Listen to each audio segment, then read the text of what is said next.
Bu granulyatorimiz soatiga 50 kilo chiqaradigan, 30 kilodan 50 kilogacha deyiladi. Universal roliga aylanadigan Namangan shahriga chiqib ketadi. Xudo xolasa bugun 220 da ishlaydi, 4 kilovat 220 заводской motor qo'yilgan. Moskva zatli mostlik. Mollarga va o'sha tovuq quyonlarga yem chiqarish uchun 2 xil matrisa qilib berganmiz. Buni hozir ishlatib ko'rsatib beramiz. Qani, bismillah.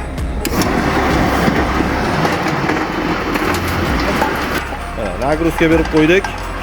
Umuman to'xtash degan narsa yo'q. O, qizib chiqyapti o'zi ham. Qo'l qizishga keldi. Ana hozir xohlasa bu issiq holatda, endi buni hozir yumshoq holatda ham o'qalanib ketmaydi. Buni yoyib quritib qo'ygandan keyin qattiq bo'lib tarasha bo'lib qotadi, lekin organizmda tez parchalanadi. Shunisi bilan foydali.